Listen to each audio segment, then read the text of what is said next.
It's Friday, the 31st of March, 2023. The last word in podcasting news. This is the Podnews Weekly Review with James Cridland and Sam Sethi. I'm James Cridland, the editor of Podnews, and I'm in Prague. And I'm Sam Sethi, the CEO of Podfans, and I'm still here in London. In the chapters today, a new coalition advocating for open podcasting, what happened at Radio Days Europe here in Prague, and iOS 16.4 is released with new podcasting features. And I'm Justin Jackson, and later on I'll be talking about the Podcast Standards Project. I'm Charles Wilchin, and later on I'll be talking about the Podcast Standards Project. They will. This podcast is sponsored and hosted by Buzzsprout. Last week, 4,681 people started a podcast with Buzzsprout. Podcast hosting made easy with powerful tools and remarkable customer support. And now you can turn your listeners into supporters with Buzzsprout subscriptions. From your daily newsletter, the Podnews Weekly Review. So, James, let's kick off with Ahoy, Jamesi. I hear, I put it into Google and Ahoy, Jamesi, and that's how they say James. So, you know, that is now should be your new nickname, maybe. Oh, Jamesi. Jamesi. Yeah, I'm not so sure about that. Your mother won't be happy. Quite a lot of Americans, when they've met me and they start chatting, then they'll go back to Jim. Oh, right. And no. very, very quickly, it's no. No. No, we're not doing that. Anyway, why did you say ahoy, Jamesy, to me? Well, you said you're in Prague. It was Radio Days Europe started this week. You've been over there. Podimo presented a new podcast discovery algorithm, and there was a few other things going on. So, look, yeah. I just thought, hey, tell us what happened. It's a great conference, this. I've been going to every single one of these conferences that I've been allowed to go to since, I think, 2007, something like that, 2006. Anyway, so it's been going for a long, long time. And it's basically where radio all comes to meet across Europe, this year in Prague, next year in Munich. So there's clearly a beer theme going on, which I am not unhappy about. And this time there was a bunch of summits on the Sunday, including a podcast summit and a data summit. So there was a full podcast summit where lots of really interesting speakers. The BBC's Leanne Ali from BBC Sounds was talking about how to pitch a podcast, which was really interesting. But she was also talking about when not to pitch a podcast. You know, if you want to keep the IP of something that you own, if you don't want to be, have your creative, experience interfered with, then don't pitch it to a big company because they will do exactly that. So it was a really interesting conversation. There was also a full workshop from the Deutsche Welle Academy, which I haven't yet fully looked at, but they were, it's one of those workshops where they were writing things on Post-it notes, putting them on the wall. It was one of those, Sam. That's serious then. That's serious stuff. Yes, I'm sure you've been to many of those. And Podimo, who presented a new discovery algorithm built for their podcast app. What they're doing is actually very similar to Acast's conversational targeting or what Apple is doing in terms of term extraction as well, listening to the podcast, working out what is being talked about, and then pulling out those terms and those pieces of information to help people find new shows. So it was really interesting. Yeah. You also had Vicky Etchells over there, the head of news and factual podcasts from Global Player. Indeed.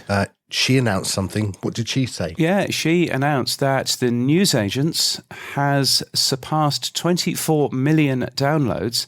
Now, it only launched 7 months ago, so it's already become the UK's leading daily podcast, they say. 24 million downloads. Dino Sophos, friend of the show from Persephonica, was also there, and he was also talking about the podcast's success as well. They were on the big stage, which was a really big stage. So that was very good. I spoke about tools that podcasting is using that radio could also use. I thought I might get away with playing the Descript video again, which is a Descript video of where I edit this very podcast. And it still gets, gasps in the room and, oh, how on earth are you doing that? It's magic. And also, how bad is this podcast? So that was entertaining. But no, it was a good. It was a good few days. Well, 2 fun facts about Prague, James, which would please you. Prague locals consume the most beer per capita in the world, so I hope you joined in. And I found you a beer spa to go to, James. It's not too late. You can go and sit in a nice hot tub and have a wooden hot tub, in fact, Yes. and have a lovely local beer. Yes, There well, you go. sit in a nice hot tub with beer in it. In Yeah, it. that's Ooh, that's. no, I'm not the sure. photograph that you have sent through is a picture. Oh, that is beer. Yes. Right. So yes, Prague's beer scene is very lovely if you like Pilsner Urquell or you like Kozel Dark, because that's all you'll get. But it's very, very good. So yes, it's nice to be back. Haven't been back here since about 2008, and the last time I was here, I tell a lie, I was also here in 2018. But 2008, I climbed the television tower because, of course, I did. From the inside or outside? I'm just trying to get clarity. On the inside. On the inside, it's a lovely sort of Art Deco. It's a very strange building, Art Deco, with the control tower sort of halfway up, but it's sort of a rectangular thing in the middle of this tower. It's a very strange old thing. And it's got iron babies on the outside, crawling up the outside. So, yes, very strange. Talking of radio, Odyssey's auction for the radio.com domain was planned to end this week. What happened? Well, yes. So I think they were looking for $2.5 million. The fact that they put it into auction in the first place suggests that the people that they, the obvious people that they were going to talk to weren't interested in spending money on a domain name radio.com, which is where their player used to be and all of that. And so they put it up for auction, and I had it diarized for yesterday, which is when the auction would end, so I could go and see how much it eventually sold for, and the answer is it didn't, and they've given it another 90 days in auction. I mean, radio.com is a amazing domain name, but clearly most of the radio broadcasters out there are slightly embarrassed about being radio broadcasters because they don't want it, which seems a bit of a shame. And your bid wasn't accepted then? No? My bid wasn't accepted. Well, it was a minimum of $2.5 million. Oh, sorry. Right. Yeah, so I would have. I'll give them a tenner for it, but I doubt that they'd be particularly interested. I mean, Odyssey, of course, having all kinds of financial issues at the moment, anyway, and potentially. Are they now off the stock market? I don't know. I've not checked recently, but yes, it's not looking particularly good for that company. Of course, they were formerly Entercom, and one of the largest radio companies in the world that also owns Cadence 13 and a few other people as well. One of the other things that was announced while you're out in Prague was a new coalition advocating for open podcasting. Brackets, it's called the PSP for people. What was this? What is it? Yes, this was really good and really interesting news. This has been happening under the hood for a while, and it comes from a nice dinner that I think the folks at RSS pulled together in Dallas last year at Podcast Movement. And what has come out of that eventually is a new grassroots industry coalition, which is called the Podcast Standards Project. And it's there to advocate for open podcasting. And it's quite an illustrious group. It's got a ton of podcast hosting companies in there. Captivate is in there. Acast is in there. Blueberry, RSS.com, Buzzsprout, Red Circle. All of these, really large companies, and also podcast players, which is exciting. Pocket Casts are in there. Podverse are in there as well. So really good to see, a bunch of quite large companies organized. And there's a lot of really good stuff. So I thought it might be worthwhile having a quick chat with Justin from Transistor, who is one of those people involved, and also Charles from Podbase, to find out a little bit more about what the Podcast Standards Project is. Let's just take a quick break. Wyn Harden here from the Manufacturing Matters podcast, where we focus on the technologies and trends that are remaking the modern world. Today, robotics, computer vision, motion control, and artificial intelligence are just some of the technologies helping manufacturing companies to not just survive, but thrive. Manufacturing Matters will talk with insiders to separate fact from fiction, hype from reality, and focus on what's really important. making the world a better place for everyone. Learn more about Manufacturing Matters through the link below or by checking us out on your favorite social or podcast platform. Because together we can build something better, and that's why manufacturing matters. So it's a grassroots coalition working to establish modern open standards to enable innovation in podcasting, specifically in open podcasting.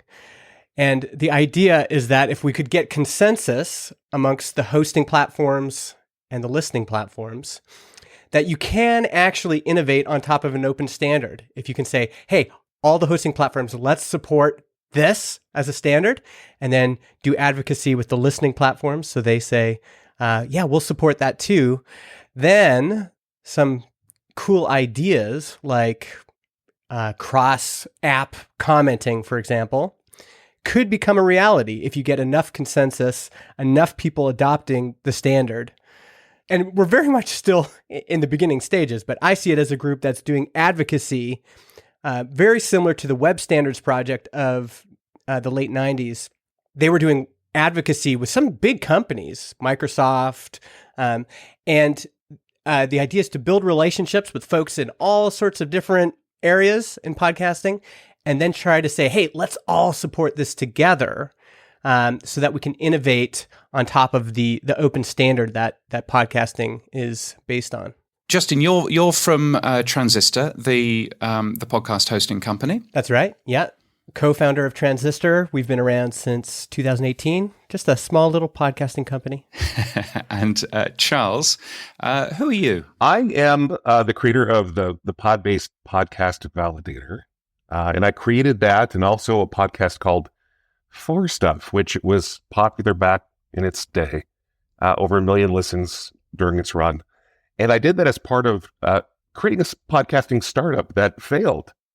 And so I'm still very passionate about open podcasting and doing what I can within the Podcast Standards Project to help promote that. Well, excellent. And I've been using Podbase a lot over the last 24 hours because I've been trying to understand why one of my RSS feeds doesn't work properly. Now you know who to blame for that. Let's move on from that and ask you, who is involved? Which podcast hosting companies? Which players? Yeah, we initially got together at Podcast Movement, and we just got as many people, kind of talked to as many people during that weekend as we could. And so there's folks from RSS.com, folks from Buzzsprout, folks from Acast, folks from Castos, Fireside, Pocket Casts, and Automatic is also supportive. Acast, OP3, John Spurlock, Libsyn, Transistor, Podbean, Blueberry, Red Circle. It's a great list, isn't it? There are loads of people who are involved, and some of the really big names. I mean, Pocket Casts, massive podcast app, which has recently gone kind of semi-open source. So it's great to see them involved, as well as a bunch of podcast hosting companies. And I think it does need both sides of this, doesn't it, to actually work, to break that sort of chicken and egg thing, I guess. Yeah, and you also have to realize at Podcast Movement was the first time many of us had even talked. Yes. And then now, we've been messaging back and forth. This is the first time many of us have interacted. We are in some cases competitors, but we're putting aside any of that stuff and saying, hey, we believe in open podcasting so much that we want to work together on something. In particular, the advocacy part. Hey, let's encourage each other. Let's be I've been emailing more people in the podcast industry the past few weeks than I ever had. And, different podcast players, different hosting. And again, these are my competitors in some cases, but we care about this. And we know we're going to need to work together to make this happen. That's the messy part about an open standard. Creating consensus and moving forward, saying we're all going to do this together, that takes a lot of advocacy work and relationship building. So that's been the focus up till now.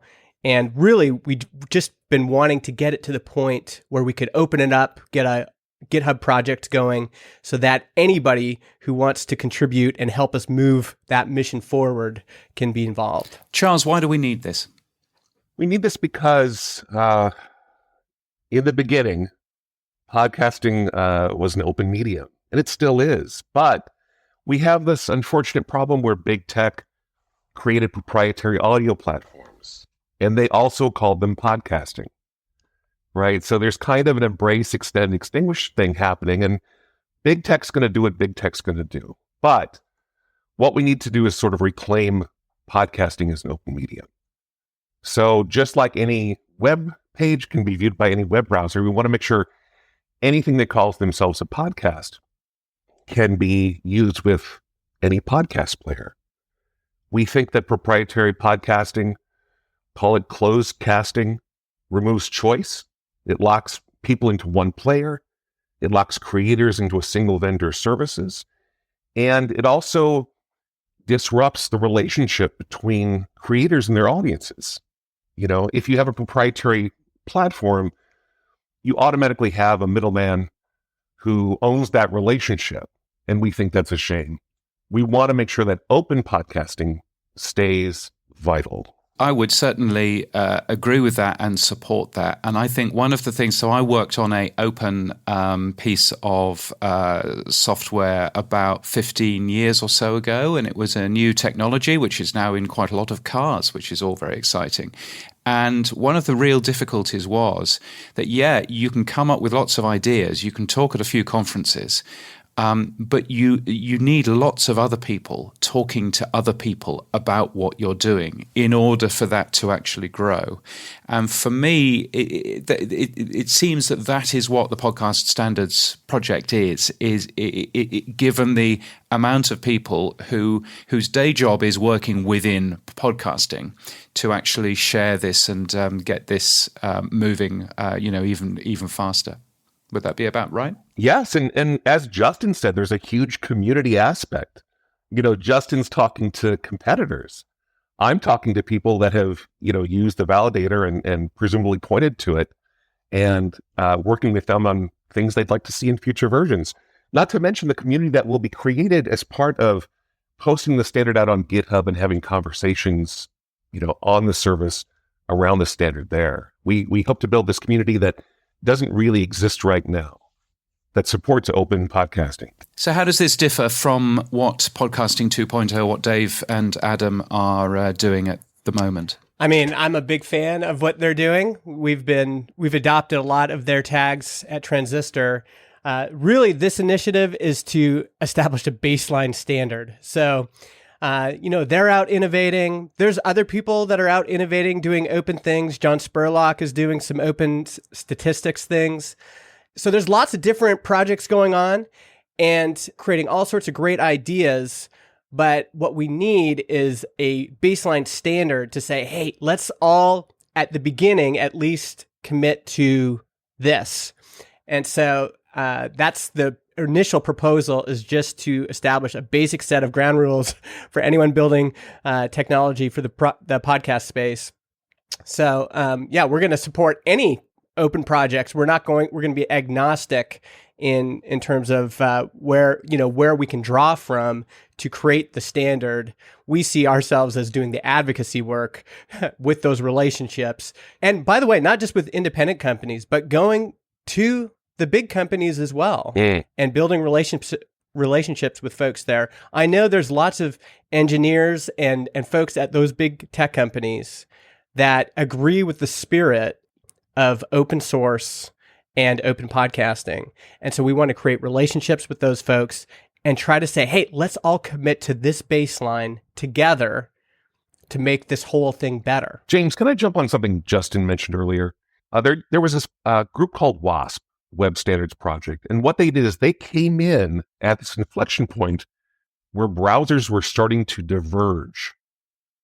You all remember that there are certain sites that could only be used with certain browsers. We are going to make sure that we're going to do our best to make sure that does not happen with podcasting. Well, that sounds like a wise plan. How can people get involved? They can follow us on Twitter at podstandards. They can email us at info@podstandards.org.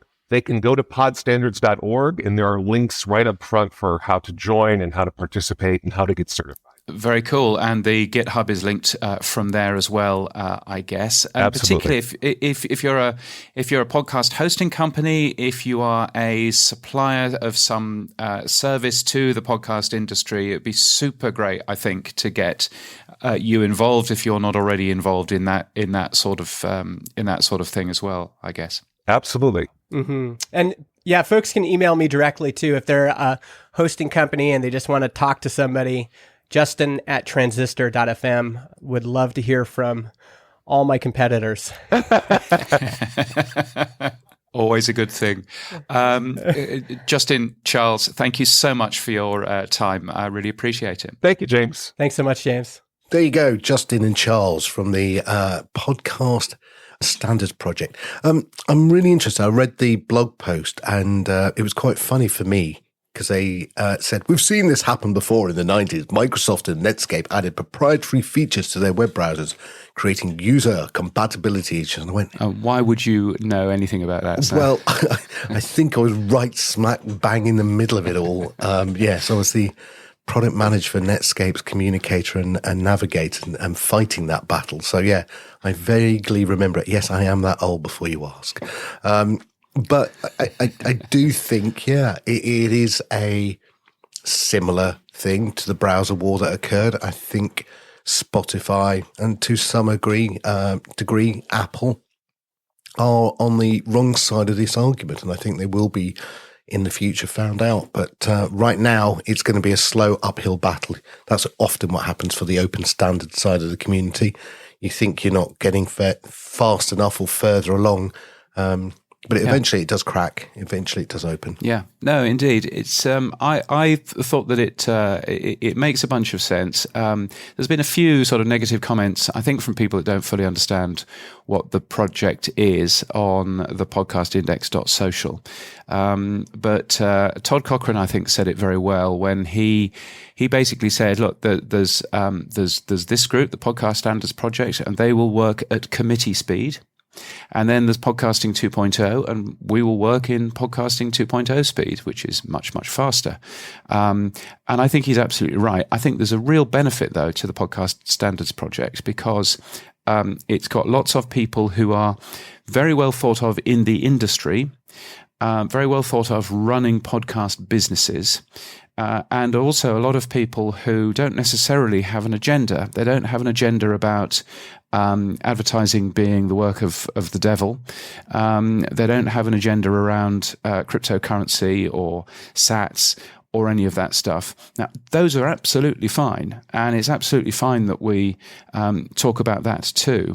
But I think this is a sanitized version that will comfort large companies like Acast, for example, who seem very much involved with this sort of thing, but also, clearly who make their money through advertising as well. So I think it's a really good additional group that will be just a sort of more of a welcoming group to certain people in the podcast industry when it comes to working with some of the new standards and some of the new tags. I'm glad when I read the website that they did say, to Adam Curry and Dave Wider, we thank you. Everything podcasting is today has evolved from your genius. This project exists to better understand and protect your gift to the world. Open podcasting, and I'm glad they referenced both. I just wish Dave Weiner would be less of a grumpy old git and just actually come and join everyone and sit instead of on his rocking chair bemoaning it all. And other than that, thank you, Dave Weiner. On the other side, everyone should follow twitter.com/podstandards. I don't know, James, you might know if they've got a Mastodon account as well. No, and I think, again, that highlights one of the differences between this group and the Podcasting 2.0 group, in that they don't have an official presence on Mastodon. But of course, many of the people involved in this group are on Mastodon. And so the conversations have been going, and that's been really helpful. So they've basically got a first standard, if you like. Essentially, a few tags from the new podcast namespace that they know have very few problems about being adopted. So there's things like the TXT tag, there's things like the funding tag and the transcripts tag, which everybody agrees is a great thing. There are still conversations going on around JSON chapters, for example. There's still conversations going on around the person tag and the spammability of that and everything else. But I think actually jumping in and going, okay, these are some of the podcast tags that we are going to choose that we're going to get wider support for is a good thing. Yeah, I had a look closely at this, and it's great that they've documented it's not even a 1.0, it's a 0.9 specification right now. And I looked at the original RS2 specification, and it's very similar. I mean, there's a couple of certainly in the channel requirements that have been taken that were not mandatory in the original spec that are now mandatory in the new PSP1 spec. So nothing major there. But what I did think was putting Podcast TXT, I'm not a happy boy on that one. It is not fully baked, and I am not sure people are using it. I've had a lot of problems. Adam Curry's had a lot of problems with it. Because it should have been an OAuth type automated system. Yeah, I mean, as you know, I that's exactly what I was calling for, was an OAuth type system, but everybody said, oh no, it's too complicated. And also, let's be fair, Apple basically turned around and said, oh yeah, this TXT idea, yes, we'll do that. This is a great example of, Apple sort of muscling in and saying, no, we want to do it that way, thanks. And this is where this group, because it isn't just a lot of well-meaning friendly geeks at the end of a Mastodon account. It's, some of the biggest podcast hosting companies out there. This group can actually have a bit more of a conversation with the likes of Apple and Spotify and others to actually to actually get the conversation moving on that. So, but yeah, I do agree that there are certain things in the existing podcasting namespace which aren't necessarily fully baked. And I think podcast text, TXT, is one of those that I think actually the standard itself is fully baked.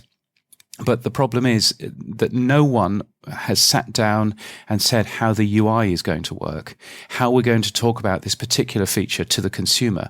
And until we do that, then we'll see the sort of random attempts to support that across the industry. You should never see podcast TXT on any consumer-facing service, but pretty well everybody has put it in there. Yeah, I mean, this week I was doing some demos of Podfans, and Harry Duran, friend of the show, was basically, he's on Captivate, and Captivate have implemented Podcast TXT. Blueberry have done it this week. Buzzsprout will have it. So anyway, we went to do can you verify yourself? Oh, your email's not in your RSS. Oh, he said, I'll go and do it. And he went over to Captivate, did the 24-hour unhide, republished his RSS. We then tried to get it back in, and it didn't give the right email address to the one that he thought it was going to give. So then I had to manually do it locally. And I'm thinking, this is just one user. If I want to then do that across 300,000 people claiming podcasts, which is, an aim I might have, that is crazy. I'm not going to be able to do this. This manual system of trying to get users to find a hidden button in the host service that they turn on, is not going to work. Well, you're talking to somebody that was basically saying that, and my original standard was to put a URL for a callback URL in the RSS feed, so that you pressed a button in Podfans and it would take you to the right place on your own podcast host. Yep. And you would click a button that says, yes, I really do want to claim this. And it would go back to Podfans with an auth token. Yeah. That was my plan. But no, far too complicated. We can't do that. But anyway, I'm sure their customer teams will love the calls that they're going to get. Yeah, exactly. So I think, hopefully the podcast standards project will help with that sort of thing. There is also a certification program, which is essentially just making sure that your app or your podcast hosting company properly supports the tags that are written in the new standard, which I think is a good plan. So watch out for that. out and watch out for the Podcast Standards Project logo on there as well.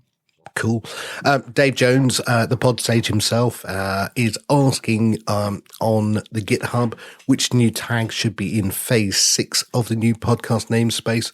You'll be very pleased, James. Accept guess is being proposed. Yes, well, that'll be nice to see that going through. Even nicer will be to see people start to support it, particularly on the side of podcast, guest booking services and all of that kind of stuff. I had an automated email the other week from somebody who was clearly just sending them out automatically, and it even started with "Don't worry, I'm a human being," and all of that. But it was very clear that he was sending it out automatically, and I know the person responsible, and I sent him a quick email saying, "Please don't do this." Did it start off with "Hi, Jamesy"? It did not. It did not. That's not going to be a thing, Sethi. It's not going to be a thing. Let's move on. Indeed. YouTube this week. Gumball has expanded its host-read podcast advertising marketplace to YouTube. Tell me more, James. Yes, so Gumball is a podcast ad company. It basically sells to advertisers the opportunity of doing buying and selling host-read ads on a bunch of different podcasts. So it's basically doing that at scale, which is a really important thing. Now, it's been doing this for a while, but now it is also bringing that same approach to video content creators and advertisers on YouTube as well, which is really interesting. So you're basically seeing Gumball now coming in and going, okay, we can reach all of these influencers, and some of those might be on podcasting and some of those might be on YouTube, but it's all the same sort of thing. So again, another sort of YouTube is taking over the world thing. Good to see Gumball jumping in with that sort of thing. Okay, well, moving on from them, Libsyn. Libsyn's Glow has unveiled integration with Spotify's Open Access. It joins a number of publishers and services, making their premium subscription content available on the platform. Do remind me again, because I can't really remember, what was Spotify Open Access and what is this all about? Yes, and what was is possibly the phrase. So Spotify Open Access is a way, we were just talking about OAuth. Spotify Open Access is a way for you to show to Spotify that you have paid for access to some particular premium podcasts so that you can listen to those podcasts in the Spotify app. So it's a nice, secure way of being able to, share a podcast paid subscription, and was essentially their answer to Apple Podcasts. And they rushed this out first. It's nowhere near as large as Apple Podcasts, but quite a few people are using it. Supporting Cast, Supercast as well, I believe. A number of different publishers are using it. Acast said that they would use it, although haven't actually done it quite yet. There's no charge for podcast creators to participate as well, so it's a relatively sensible thing. And Glow, which of course is a Patreon equivalent that Libsyn owns, that is now plugged into the Spotify Open Access service, which is a good thing. No, won't be using that. Now, moving on. You won't be. I just thought I'd be honest and say, look, I won't even be looking at the documentation. But dear. Well done to both parties. Now, yes. Around the world, you're in Prague, but 180 miles away in Spain. Let's have a look there. Almost 60% of Spanish internet users listen to podcasts. That's pretty cool. That is pretty cool, yes. And Prodigioso Volcan has published a set of data about podcast listening in the country. It's actually their 4th year of doing this. And there's some fascinating things. So I highlighted the growth of YouTube, which has seen a growth in this particular set of data of 10 times. There are 10 times as many people consuming podcasts, or say that they're consuming podcasts in YouTube this year than there was last year.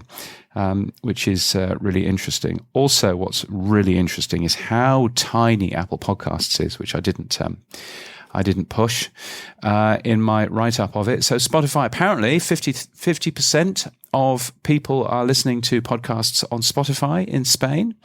41% are listening to podcasts on YouTube in Spain. Ivoox has 20%. Apple Podcasts, 4%. It's tiny, super tiny.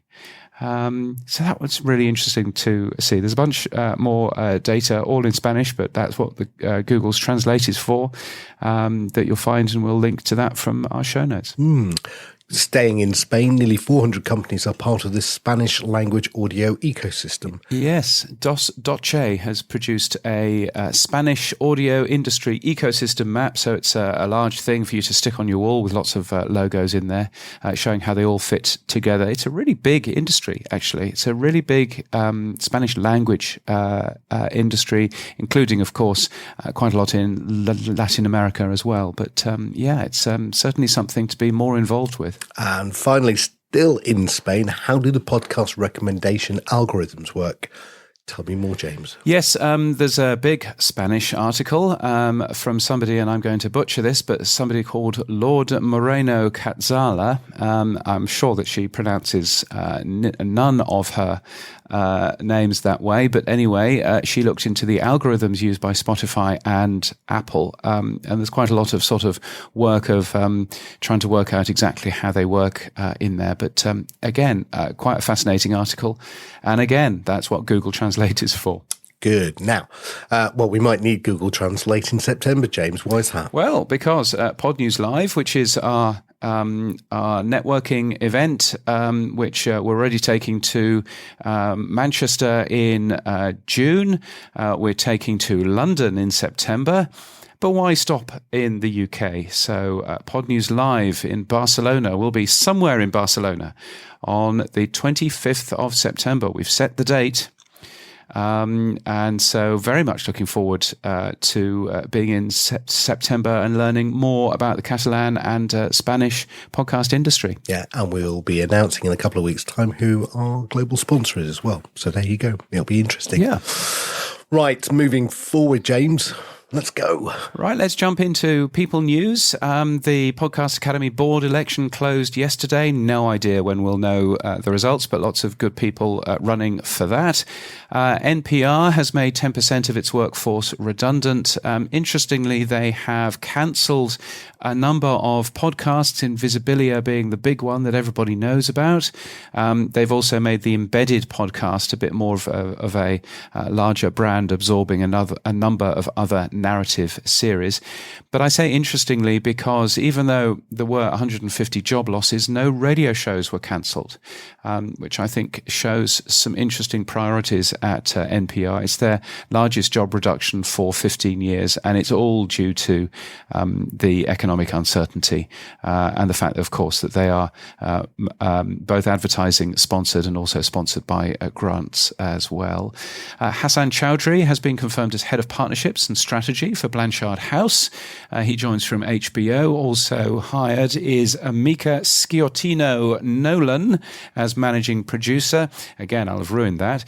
She was previously at The Economist too. Lots of moves and shakers this week. If you're looking for a job, Podnews has podcasting jobs across the industry and across the world. They're free to post as well.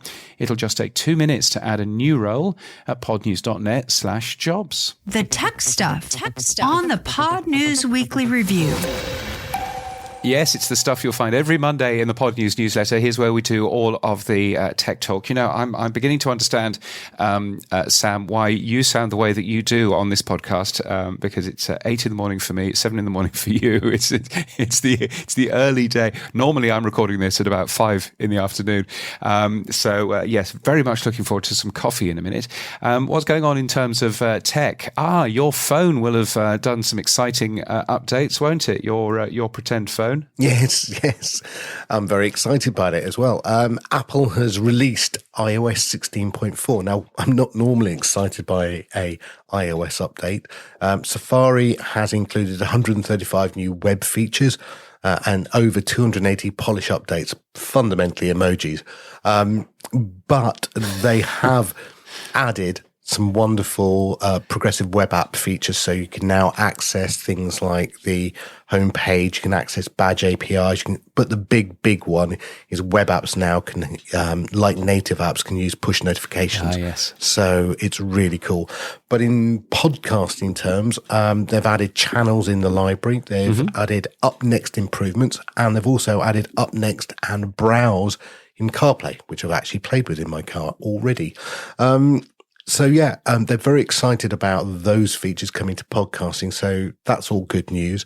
Anything you spotted at all, James? Yeah, the main thing from a tech point of view, I guess, apart from web notifications, which is super cool. Maybe one day I might get around to actually bothering to code them up on the Podnews website. Then it'd be quite nice to be able to send out a notification with the latest edition. But apart from that, of course, this is the version of iOS that finally stops calling the Apple Podcasts app Apple Core Media some of the time. So we should get rather better stats if you follow the Buzzsprout global stats, which are on their website, buzzsprout.com/global_stats. Then you will probably see the amount of downloads from Apple Podcasts improve because Buzzsprout quite correctly doesn't put Apple Core Media in their chart because it could be anything. But now Apple Podcasts won't be using that. So that's going to be an exciting thing. My suspicion is that Apple Podcasts will go up by 4%. But we'll find out exactly when that's likely to happen. Apparently, Apple is pretty good in terms of people getting the update. So hopefully that'll happen relatively quickly. It's already come onto my phone. So, yeah, I'm sure. It covers iPhone 8 to iPhone 14, which is quite cool as well. Yes, which is good because I have an iPhone 8. So there we are. Still not been sent your freebie then, no? It is. It's I keep on dropping hints at the good folk at Apple, but then they must have hints dropped every single day of the week. So there we are. Yes, let's move on. Although I do know that the right people from Apple are listening to this podcast because we got a sarky comment, didn't we, last week from somebody at Apple, which is probably not for broadcast. So we had better not. Better not mention that. And sadly, let's move. Yes, go on. I was due to meet Susie, who's head of international podcasts this week, but she's come down with COVID. So, there you go. I was going to get you a phone there. I was going to ask then, Yeah. Well, why not? Why not? Susie is a good person, so I'm hoping that she gets better soon. Moving on. What else is going on then? Well, there was a really cool announcement on Mastodon on the Podcast Index Social from Mitch Downey. There's a new library called Transcriptator for converting the various transcript file formats to a common format. It's originally designed to help users of the podcast namespace podcast transcript tag. And I was like, oh, this sounds interesting. And Podverse has already made it live. Why is this useful, James? Yeah, it seems to be very useful because there are a number of different transcript types in RSS.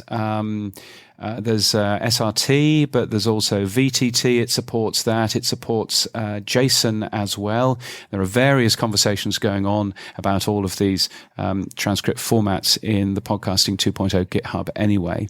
But this library essentially covers all of that for you, and you don't have to worry about it. And so you can just write something that just deals with transcripts far more simply, which looks great. It's one of the things that I would like to build into the Podnews podcast pages to actually allow you to see the transcripts of the audio that you're actually playing. And this looks like the way that I might be able to achieve that. So, that's looking really good. Yeah, we should hat tip Stephen Crader and Ryan Hirsch for creating it so quickly. So well done to you two chaps. There's a new podcast out from Mozilla. It's called Thundercast, and it's basically a behind-the-scenes look at them rebuilding Thunderbird, which is their rather antiquated-looking email platform, but they're busy putting lots of new coats of paint on that and making that a bit more modern. But what's really interesting is, so it's a podcast from Mozilla. Mozilla, of course, lots of open source stuff. They publish their listen data in public on OP3. And so when you go and have a look at what apps that podcast is being listened to, you won't see Spotify at number one. You won't see Apple at number one either. Number one is Pocket Casts, which of course is the partially open source app, which is due to get a bunch more features by the sounds of the announcements that were made this week. But also number two, AntennaPod, which is a wholly open source podcast app for Android. So really interesting seeing that. Of course, different podcasts have different users using them on different platforms, but particularly seeing this particular podcast, which has a really defined audience, and seeing what type of platforms people are using to have a listen to it. I just thought that was fascinating. It'll be good to see when, as you said earlier, the Apple Core Media thing changes and John Spurlock publishes the updated data. That'll be very interesting to see what's happened. Yeah, no, indeed, that'll be fascinating to end up seeing. And of course, you can see the download figures for the Podnews Daily in OP3 as well. Just search for a podcast that you're interested in the Podnews newsletter, and if it's measured on OP3, then you get a link to the OP3 stats, which is nice.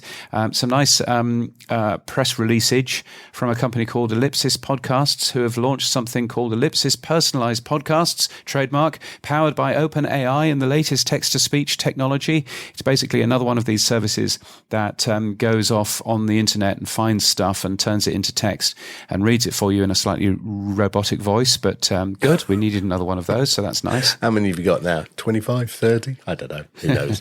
Yes, exactly. And a bit of podcast history from October the 13th, 2003. James, what did you discover? Yes, well, this was Chris Icene, who has basically discovered, hidden away on a website somewhere, the original iPod Apple script. It was the little script that started it all.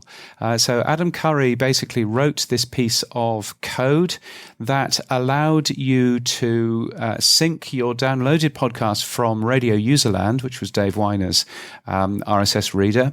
It allowed you to sync your podcast from there onto your iPod. So arguably was the first podcast catcher, I guess. But that's a piece of proper podcast history. Now, the interesting thing about the iPod script is that actually it was compiled into machine code, so therefore you don't get to see what the original text would have looked like when you decompile it.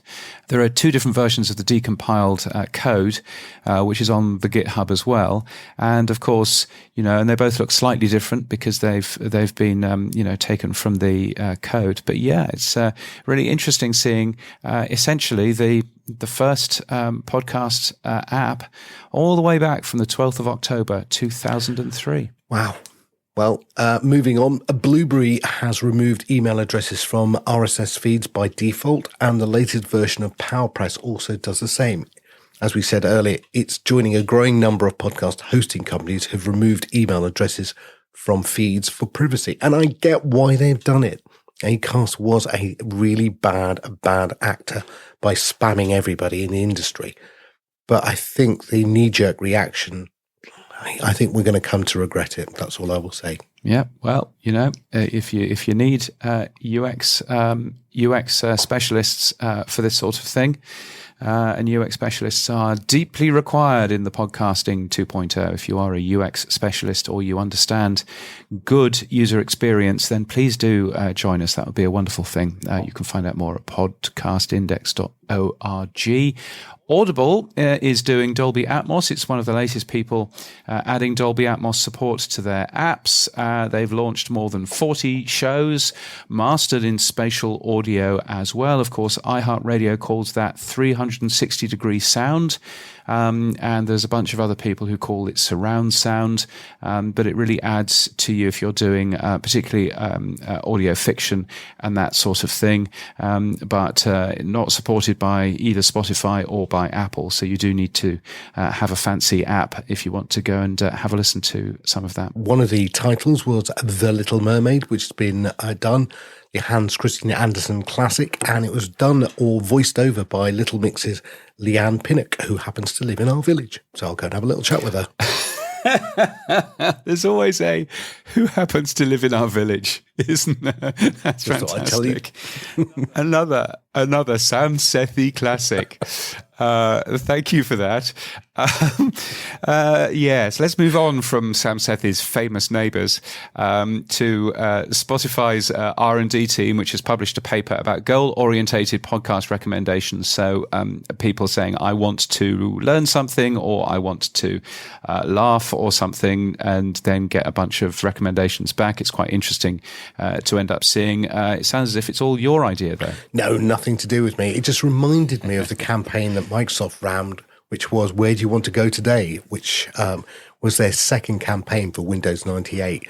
Their first campaign being Start. I don't know if you remember that, the Rolling Stones theme. Yeah, Start me up. It just reminds me about. I remember being in Microsoft at the time, and people saying it's trying to provide aspiration rather than technology as to where you want. And it was the aim of trying to get the consumer to get into computing rather than the geek of, what app do you want to start, go on. No, it's like, what do you want to create? Where would you like to go? What language? Where would you like to visit? And that was the aim of Where Do You Want to Go Today? And it sounds like Spotify's doing the same. Yes, well, since 2005, I have always used either Linux or Mac OS at home. And so the only time that I was seeing Windows was at work. So where do you want to go today? Home. Home would be nice. There's a new podcast search website concept called Dr. Pod, P-A-W-D. It searches for topics mentioned within the audio. So it's another one of those, but it's nice to see more experimentation going on there. You'll be buying some more kit from Rode by the looks of things, because they've released something new, the Wireless Me. No, your friends at Rode are sponsoring your speech, as we'll find out later, in New Zealand. But no, they won't even talk to you. I did put in a request to see if they'd sponsor us. Nada. Not a thing.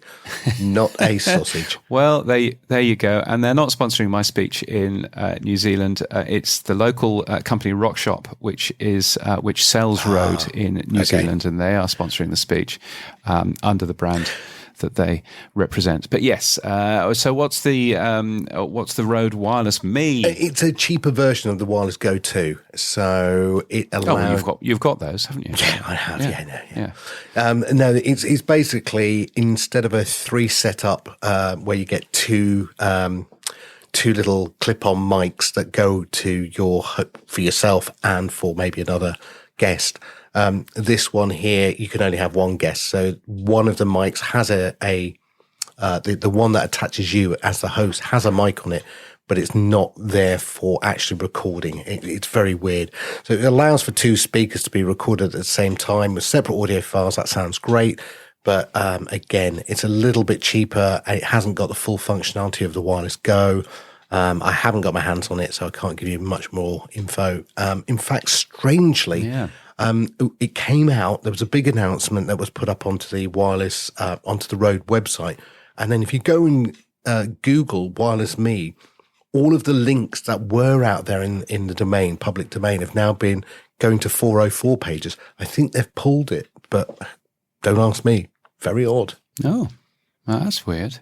Well, might do a little bit more digging on that and find out. Riverside also has had a new feature release, and my goodness, it's quite a new feature release. They now offer automatic AI transcriptions in more than 100 languages, although you do have to pay extra for those, I notice. And there's also a text-based editor, so they basically put Descript into the platform as well, that sort of thing, to simplify the creation process. I have noticed that our account has been updated, but I've not actually ended up playing with that. I wonder what that means for the folks at Descript. Well, look, I hands on heart, I am a Descript ambassador, and I love Descript as a product. But I do think they need to up their game fast. I think they've taken the eye off the ball with podcasting, and I think they've gone down a video direction. I don't know why. And so the 90% of people I talk to who use the new Descript actually have the option to go back to the classic version. And we all go back to the classic version. It's so much better, so much simpler. Maybe, they've added bells and whistles to the new version that people go, I just don't know where that icon is. I don't know where that feature's gone. It's not a good update, in my opinion. Yeah. It's more complex, but complexity has failed simplicity, and they have failed in this one. Yeah, so I think it's interesting. I mean, Descript always gets a gasp whenever I show it at radio conferences, but I do think that they do appear to have lost their way a little bit, don't they? So who knows?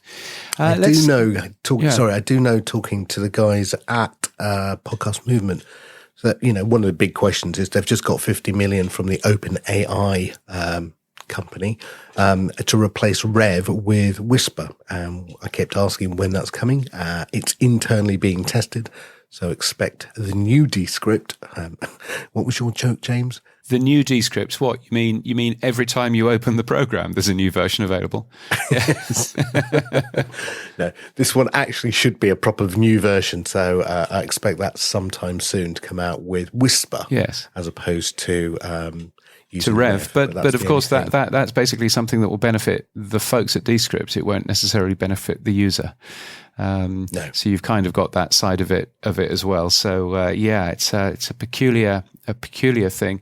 One of the things I have noticed with some of the transcript tools is that some of the transcript tools, particularly Descript, transcribes the words and and some of them don't. And actually, depending on what you want your transcript for, you don't want them to transcribe the ums and the ers, but sometimes you do. So if you're using it as a text as a text editor, then you want to see the ums and the ers in your text. But obviously, if you're using it just to compile what somebody is saying into a document, then you really don't want to use those ums and ers. So there's some really interesting nuances that I hadn't actually spotted properly about how these things work. So yeah, I wonder. I mean, looking at what Riverside has done, which has basically said our rock core is remote recording, and now we're adding these periphery services. I wonder whether Descript has to go the other way and say our rock core was transcription or editing. We need to now go and add video recording, remote recording as a service. I mean, it feels like they're all going to go down a stack of services from recording through to editing. Yeah, no, indeed. No, it's all interesting to look at. Upcoming events coming up include the Birmingham Podcast Festival 2023 in Birmingham in the UK, of course. Now, it says here, spoke to Nina Robinson from the Birmingham Podcast Festival. Does that mean that you've spoken to her? I have indeed, yes. And she'll be on the show next week to have a little chat about what's going on and why she started that festival. I'll also be going up to it, so I'm looking forward to that. And yeah, so lovely lady, ex-BBC, worked on a lot of big shows. Yeah, so well done to her. Excellent. Looking forward to that. The Publisher Podcast Awards are going on in London in the middle of next month. Tickets now on sale. You can also virtually attend the awards ceremony. Gosh, can you imagine that? So you can find more details about that. The New Zealand Podcast Summit is in May, of course, in Auckland, which I am speaking at. I'm also speaking at the Podcast Show 2023, which is in London from the 23rd to the 25th of May. There's also all kinds of other things going on, including the British Podcast Awards, which you call the Bambis, which I'm sure they are delighted about. Oh, well, I won't be going to that one, I tell you now. £300 a ticket. £300 a ticket. Yes. Wowee, that's what happens when you get bought by a large company like Haymarket. £300 a ticket, there's a thing. So that's on September the 28th, which is the day after we plan to be in London for our networking event, Podnews Live on September the 27th. So come to London. Our event is a bit cheaper than £300. So, but come to London, you can get two exciting things for the same time. And we just obviously mentioned that we're going to be in Barcelona also in September, but I'm glad to say, James, get your passport out again, get your bag packed. We're off to Mexico City in November. Are we? That's going to be very exciting. I've not been to Latin America before, so Mexico City. How exciting. That's happening in November. More details when we have them at podnews.net/live. Of course, Podnews live in Salford in Manchester on the 13th of June as well. And if you're in London for the podcast show and you fancy coming and having drinks with us, then they are invite-only drinks because we're not made of money and also the pub's not very big. But you're more than welcome to drop us a email weekly@podnews.net and it'd be great to see you on the 23rd of May from 5 p.m. until slightly later. 7. No, about 7. Yeah, a couple of hours. Until 7. I think your wallet party, dries out after that. Yeah, your wallet will be dead by then. That's a party. Right. There are more events, both paid for and free at Podnews. Virtual events or events in a place with people. And if you're organising something, tell the world about it. It's free to be listed. Podnews.net/events. Boostergram Corner on the Podnews Weekly Review. Yes, it's our favourite time of the week. It's Boostergram Corner, where you can share some of the value that you get from this podcast back with us using things like the boost button and all kinds of stuff. We got a boost from Gene Bean, didn't we? Yeah, not a positive boost, this one. I don't know what a negative boost is, but this one is. Kind of bummed you didn't also give Chris Fisher credit for co-hosting the upcoming Value for Value webinar. It seemed kind of odd. Gene, and he sent us a row of ducks, 2222. Gene, I have to say, apologies. I don't know Chris Fisher. I assumed when I read it that it would be Oscar with somebody like Alberto and Ben. So that would be Fountain with, somebody from RSS.com doing it. I should have read that closer. It's Chris Fisher and Nick Molster. Nick Molster being the marketing director over at Fountain. And yeah, so apologies for that. But I'm now following both on Twitter. And I've reached out to Chris to say hi. So, yes. Indeed. Another row of ducks from Gene Bean, 2222 sats, telling us that Toot and Woolly are both nice Mastodon clients. Not aware of Woolly. Is that on toy phones? I imagine it must be on toy phones. No idea. But there we are. Thank you, Gene Bean. I will check that out. We got an email from Matt Cundall, who says, Dave Jones sent you 5,150 sats. What's the significance of 5150? Sam, have you any idea? Well, I didn't, but now I am much more aware, thanks to Matt. So what is it again? Yes, so it refers to the California Law Code for the temporary involuntary psychiatric commitment of individuals who present a danger to themselves or others. It's more generally applied to people who are considered threateningly unstable or crazy. And so Dave Jones sent us a crazy boost. 5150 sats. It is also a Van Halen album from 1986, which is possibly why he sent that's it to probably us. more likely. Yes. Apparently the first album with Sammy Hagar, whoever Sammy is. She. There you go. That just goes to show, doesn't it? Also, Yes. Be aware of 2112, which is an album by Rush. Yes, we're very aware of that one, Matt. Thank you for listening. He's a good radio man who's now involved in podcasting in I think Winnipeg in Canada. So keep warm. Adam Curry's sending us sats again, isn't he? Yes, thankfully. Welcome, Adam. The Insurgency Knitting podcast said they care very much about knitting and value for value. So stop the knitting bias. Yes, this is in reference to my interview with Mark Asquith last week, where we mentioned that the small knitting podcast might not be interested in value for value. I think Adam was there. Now, Adam did say, though, I did say that if Adam sends me a picture of him knitting, I know that the world has come to an end. And I just added in our script a picture of Tom Daley, the Olympic board diver. He was knitting at the Olympics. So, yes, There is a thing about knitting, I think. Nice. Well done, Tom Daly. If you get value from what we do, the Podnews Weekly Review is separate from Podnews, and Sam and I share everything from it. We really appreciate your support so that we can continue buying beer in London. You can become a power supporter at weekly.podnews.net. You can subscribe in Apple Podcasts at apple.co/podnews. or support us with sats by hitting the boost button in your podcast app. If you don't have one, podnews.net/new podcast apps will help you find a new app. I would recommend Fountain, and that would be a splendid thing. Now, what's happening for you this week, Sam? Well, I met with Brett and Sandy over at the City University. I went to a career in podcasting on Wednesday night, and that was really good. And also LP was there herself, Lizzie Pollitt. So yeah, very good event. Well done, chaps. Yes, excellent. And you're also going to be on the Mere Mortals podcast, I understand. Yeah. Now, look, this thing about getting up early, in fact, it got doubly worse because the clocks had moved forward the day that before I was due to be interviewed by Karen. So not only was it 6 a.m. when I was being interviewed by him. Yes. But yes. So, but no, lovely chap he is. We spent a couple of hours going through pod vans and yeah. It'll be out in a couple of weeks, I think. Yeah, he's very good. He's very good. So that's a splendid thing. James, what happened for you? We know you were in Prague, but what else happened? Yes, I was in Prague. What else can I tell you?